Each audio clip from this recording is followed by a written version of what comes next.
My name's Robb Dedman. I'm an independent crop consultant from Southeast Arkansas. A little bit of housekeeping. The sign-up sheet for CCAs is in the back, and there's some people in here that don't know me. And for those of you that don't know me, as you sit up here and look at me, you're going to see this eye right here. Don't pay attention to it. Pay attention to the left one, because this one has a mind of its own. But anyway, on to the presentation.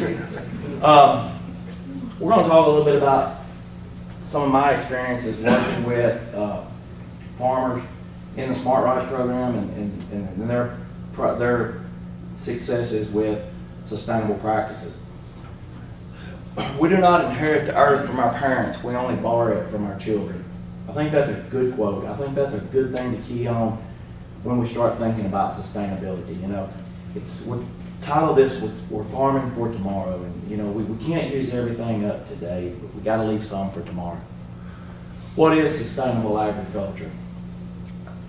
I've heard definitions today. I've heard people say, you know, it's the maximum output with the minimum outputs. We're gonna get a little bit deeper into that and kind of break that down a little bit. You know, it's the integrated system of plant animal production practices that over the long term satisfy the human food and fiber needs, that enhance the environmental quality of natural resources base that agriculture economies depend on. It makes the most efficient use of the non-renewable resources. I think that's a very important point right there. You know, that's the non-renewable resources. Those are things that we're not going to get back. That's our groundwater. That's, you know, air quality thing. Just all of our non-renewable resources that we have. We're going to make use of the natural biological cycles and controls, and we're going to keep our farms economically viable. There's not one person in here that doesn't want to stay economically viable. And then we're going to enhance the quality of life for our farmers and our society as a whole. Basically, we're going to meet the needs of society. Why do we need to be concerned with sustainable production of rice? First point, public demand. Every day we read in the paper, we see people, we're seeing stores pop up, Whole Foods, you know, Chipotle. Everybody's keying in on sustainable actions and farming practices. Water conservation. We're not getting any more groundwater. We are really working on our groundwater supply. So we've got to start working towards conserving it, or we're going to run out one day. And we don't want that to happen. The reduction of the carbon footprint on the farm, the increased need for production of food for a growing population. That's a real problem. We don't think about that today. You know, we see in the news and we read about countries who have hunger problems. You know, we see third world countries and we see people everywhere. You know, the U.S. with their food aid programs, we're sending rice to other countries to help the hunger. That's real. We're going to touch on that in just a few minutes. We're going to provide a stable economic environment for today's farmer. That's pretty real, especially today's prices and where we are in the farm economies. The public demand aspect of it, we've got there's a lot of groups, a lot of companies that are promoting sustainability. This is just a few, you know, we see up here. We could have put 50 slides together of just people who are promoting sustainability within their organizations and within their industries. The demand for groundwater conservation. This is probably one of the more important parts, in my opinion, that the greenhouse gas reduction. Approximately 160 million hectares of rice lands are planted annually. That equates 345 million acres. That is a bunch of rice. Rice is the single biggest user of the irrigation waters. It uses approximately 35 to 45%, and ag irrigation water makes up 70% of our total developed water resources that we have today. That's your freshwater resources that the humans have access to. You know, there's water that we can't get to. That's 70%. We are a big part of the water usage. If we can use alternative irrigation methods that we're going to touch on in a few minutes, and we'll use these, and then we'll use varieties and techniques that'll conserve this water, we can reduce the water usage up to 30% at each year. That's enough water, just to put it in perspective, that's enough water to fill 40 million Olympic-sized swimming pools one time a year. By utilizing alternative forms of irrigation, such as AWD or alternative wetting and drying, we can use the row rise planting systems, we can use sprinklers, center pivots, laterals, whatever. We can reduce, which the literature shows that we can reduce the global warming potential by half or more. You know, we're going to ask the question, can we sell carbon credits? This is where we're talking about reducing our carbon footprint. In 2007, we see here that in this article that there was a program put into place in California where they started working with the rice farmers to reduce the greenhouse gas emissions on their farms. When they reduce their greenhouse gas emissions, they create carbon credits. And with those carbon credits, they have a product that can be sold. That means income back to the farmer. They sell these carbon credits to big industry.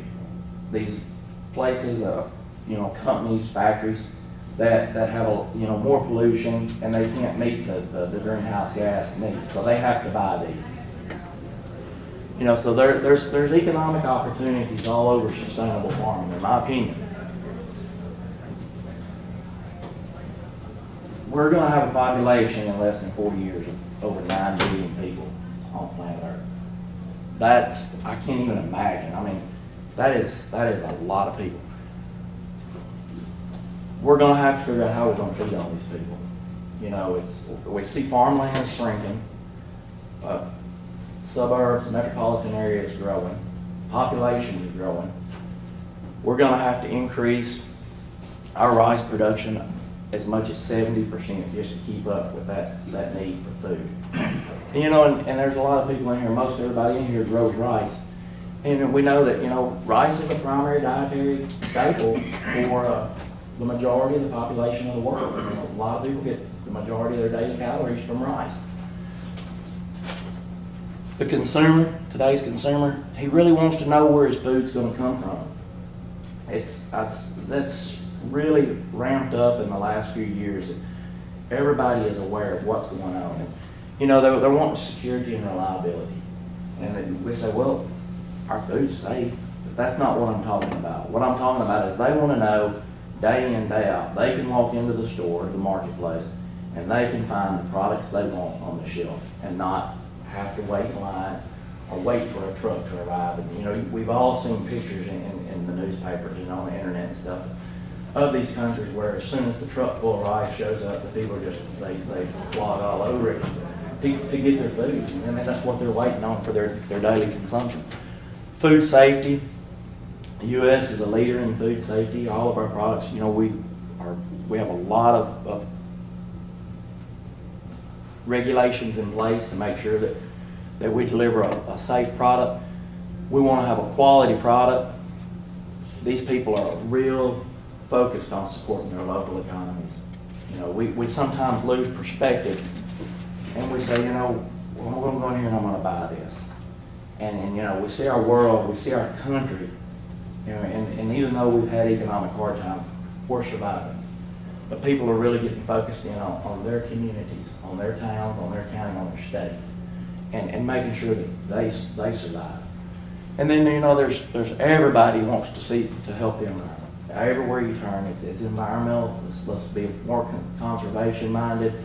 Let's be more aware of what we're doing. We have to recycle. That starts at the house. We've got to recycle more at the house, and then moves on from there. It's my opinion that the movement towards sustainable ag started more than 30 years ago. And I'm going to give credit to Mark Isbell and his family for some of that, because they were some of the pioneers in land farming and zero-grade rice farming. And we asked the question, why did we do this? Why did this all start? And we needed to make the farmland more productive. I mean, these older farmers, I really believe they had the forethought to see that the need for more food was coming. And then, And then we figured out it was cheaper to use surface water than to pump it out of the ground. So it's kind of naturally evolved. And then with the increasing price of inputs over the years, we've seen a need to be more efficient. Back to that, get more for less out of each acre. Now then, we're going to get to what I was asked to talk about. We're going to talk about the challenges that I see in trying to consult with farmers on crops that they're trying to be produced sustainably. Number one, I've got to be involved in the farm. I think it's very important as a consultant to be really involved with your growers. There's people that you'll see that'll go and they'll check the fields and then they'll move on to the next farm. I think it's important to be more involved in that. I think you've got to have good communications. You've got to know what is the plan, what's the long-term plan for this farm. Basically, I tell a lot of people that it's important for me to become part of that farm. They say, well, how do you know that rice is going to be there? And it's because you've got to be there. You've got to become part of that rice field. You've got to make better decisions. Every day when we make a decision, we've always got to make a better decision the next day, or we're not going to make it. Variety selection, weed control, nutrient management, water management, precision ag, and last, you've got to have a record-keeping PhD to even start growing sustainable crops. Variety selection, we're going to have to select the varieties that will give us a higher yields. That's where I feel like the hybrid rice comes into effect. We can get higher yields with lower seeding rates, reduced rates of fertilizer, and maintain the quality of the product at the same time. Also, we've got disease tolerance. We've got where, the hybrid rice will use less water than the conventional varieties, the pure line varieties. And then once you choose your varieties, we've got to find the correct seeding rate for the field that you're planting on. I'm not going to stand here and tell you that every field needs the exact same seeding rate. I think it can be on a per field, per farm basis, whether you can raise or lower that seeding rate. That's for you and your consultant to make that choice. And then you've got to calibrate your equipment, and you've got to choose equipment that's going to get a good quality planting. You can't go out there and just half plant this and expect to maximize your yield. You've got to do a good job planting your product. We're going to take a little different approach to herbicides in a sustainable practice. Scout and spray timely. You have got to be out there. You have got to find the weeds when they're small. And really and truthfully, I don't want to see the weeds. I don't like to see the weeds. We're going to use a lot of residual products. Why do we want to try to use as many residual products as we can? Because when we get into these alternative wetting and drying irrigation systems, you're going to flood up, and then you're going to have a period that you're going to not have a flood on. It's going to be a few days. It only takes less than 24 hours to get a flush of barnyard grass. When that water is drying down off that field and that soil becomes exposed and becomes aerobic again, I want to have enough residual chemical there to know that I'm not going to get a break in my grasses and then have to go back and spend more money, which raises my input costs, to clean that up later. Then I've got on here, we're going to use ground application to help reduce off-target drift. We've talked about drift. We all know about drift. But my point right there is I don't want the drift from the herbicides to get into the other ecosystems that are involved in that rice monoculture. If we're spraying a product, which we don't have a lot of products, but we're gonna just think about this. If we were spraying a product that if it got into another system, it could harm it. It could kill a grass that a bird needed to live on or something. Then we're really kind of defeating our purpose somewhat. So I think it's important to keep our products in the field. Keep it on the target of what we're going after. I like to take a zero tolerance approach to weed control. There's a lot of people that are going to laugh at that, because I'm going to laugh at it too. But if you don't shoot for the moon, you're not ever going to get to the sky. We've got to try to keep as many of them out. We're going to erode the fields. If we miss the weeds, and especially with resistant red rice and stuff, guys I work with, they'll go to the field, they'll hand pull that field. I've got farmers that'll go out there and they'll be with their guys in the field, and they're gonna pull that rice and they're gonna bring it out. And that way we're gonna help. That's one of our techniques for resistance management. And then we're gonna rotate chemicals and try to control resistance management the best we can. Nutrient management. We grid soil sample. I beg my guys to grid soil sample. I'm real strong-headed, and I don't like the composite samples. I think the more data points you can create for a field, the better decisions you can make. We use variable rate technology. We want to apply the nutrients at the rates they need to be, where they need to be, and the correct amounts. We're going to reduce the N rates while trying to maintain yields. I feel like that's a very fine line. Using the N-STAR testing program as a baseline to kind of give you a guide, you have really got to pay attention to your crop and know where you're at as far as your nutrients. And then we use a lot of manures. In southeast Arkansas, we're probably pretty blessed compared to a lot of other areas because we have an ample supply of chicken manure. And we use that. And we see a good response on our rice to that. When we're writing our prescriptions for our variable rate P&K applications, we're testing our liver, and then we're reducing our prescriptions by the amount of the liver. So therefore, we're not over applying P&K.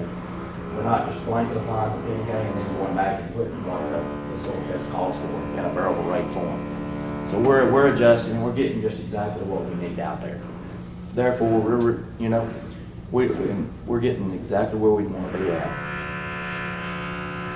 Water BMPs, best management practices. There's a lot of people. Today I'm not here to try to teach everybody about sustainable agriculture. I just want to get you to thinking about it. There are a lot of people that are way smarter than I am when it comes to these sustainable farming practices that can get you a lot better information. I just want everybody to leave here with the thought that maybe I need to look into some of this a little further. Alternative wetting and drying, or alternate wetting and drying, excuse me. It's a process where you can flood up the field and then you let it dry down by just natural evaporation. It will reduce the greenhouse gases significantly, therefore helps you create your carbon credits.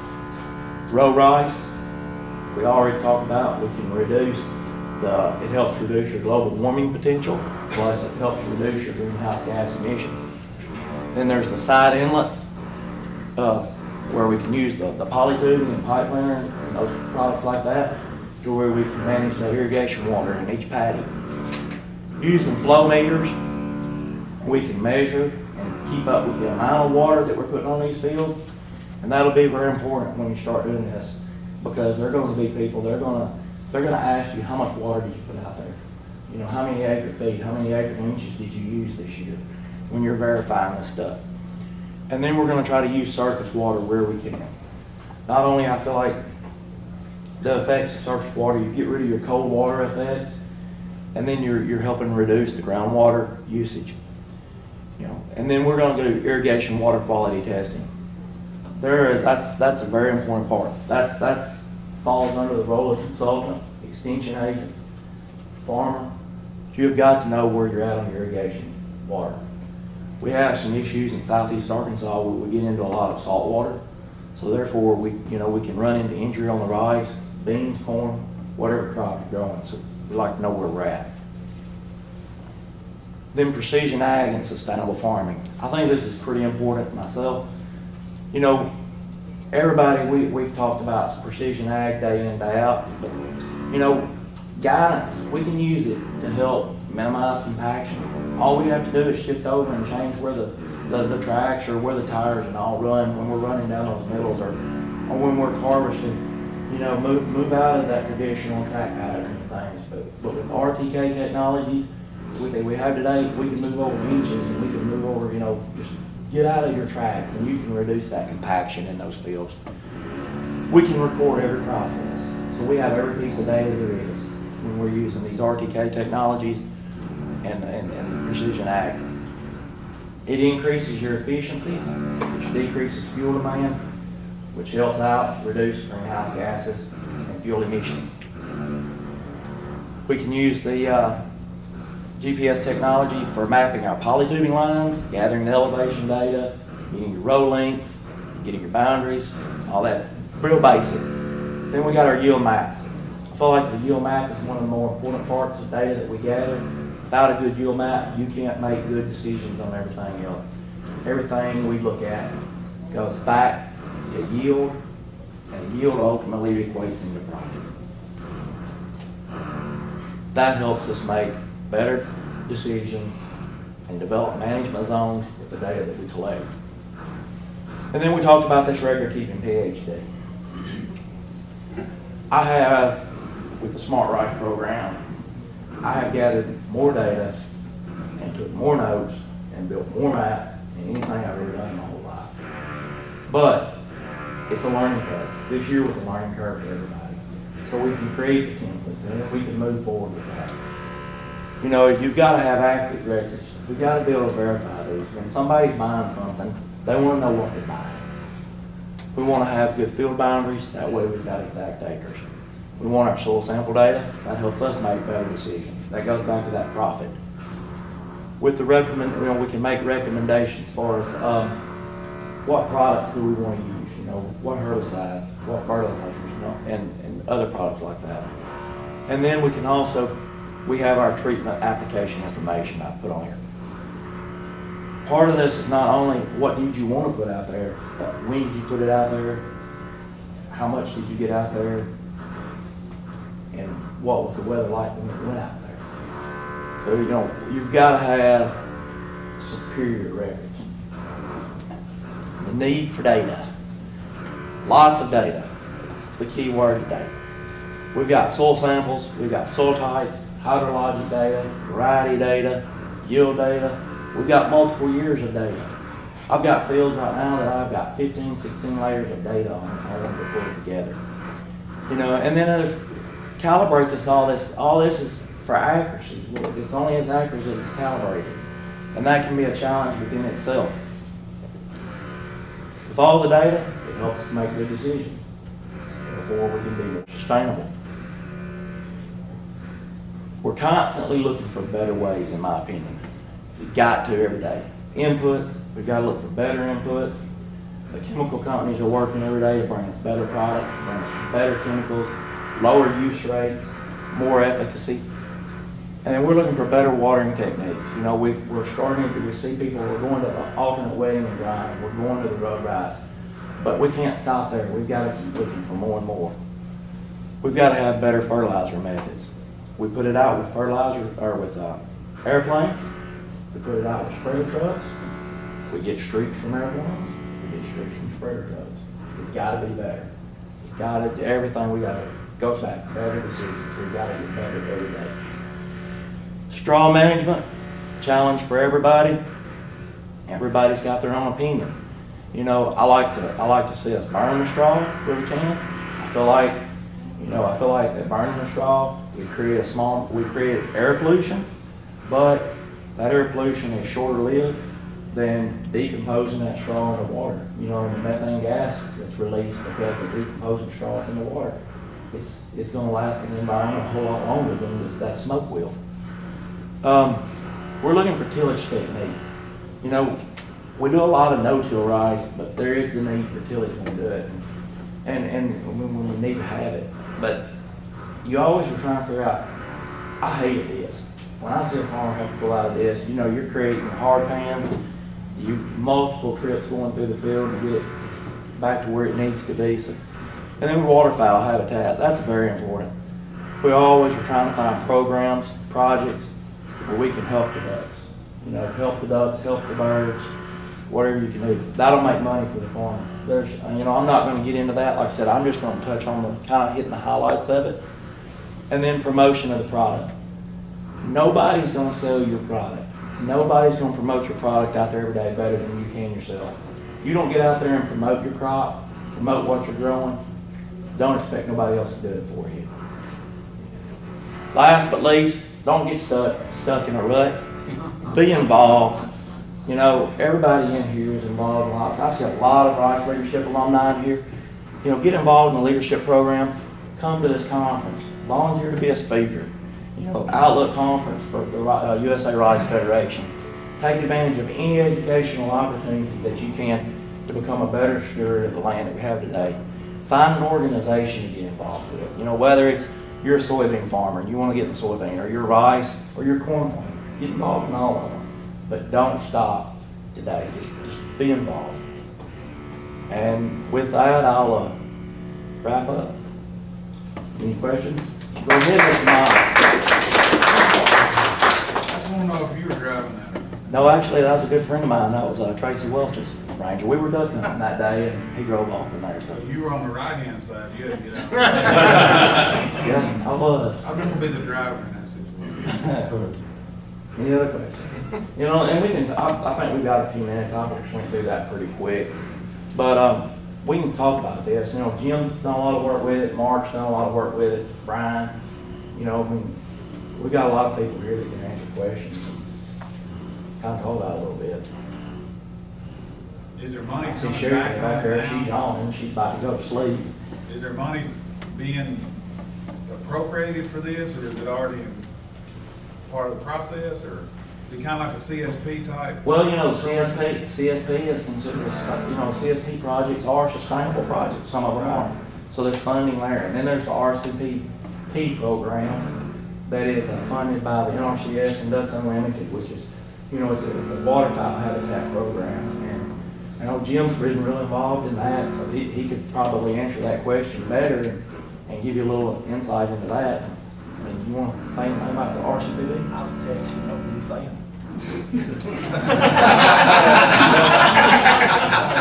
All right, what's the question? Y'all notice who's doing this to me. I've got my two main customers here. I'm waiting for Sam to chime in, so I know that's coming.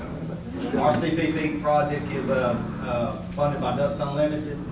The bulk of it in Arkansas is water conservation type practices where you implement shallow flooding, AWD, nutrient management, these practices, and if you go to the advanced level, there's $46 an acre on the table right now in Arkansas. So that's above CSP. You know, and Jim said that. In his presentation this morning, he had a slide that he showed it with you know, no-till, water conservation, RCPP, and other projects that there's over $100 a table in money that we may not be getting, but we may be leaving on the table by reducing tillage strips and by pumping more than we need to pump. So a lot of money out there to pay attention to, especially in economic downtime, and not just now, but later.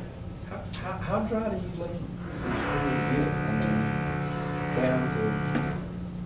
The definition of AWD is just going down the soil surface, you know, from a permanent flood, natural evaporation to soil surface. But if you want to qualify for the carbon market, you got to be at a negative 50%. So you got to go. You got to have 50% soil saturation at 10 centimeters below soil surface. And Rory, wave everybody. Rory can talk to you about the carbon market. I was real proud last year, and last year was a wet year. We had a lot of rain last year, but we used like 9 acre inches of water on. We did 2,300 acres that we measured every acre of water on. You know, every amount, all the water was on. We used 9 acre inches average over that 2,300 acres. That's something to be proud of. That's a huge water savings. Anybody else? Well, if there's no more questions, I guess that's it. Sound like they're building another motel. Well,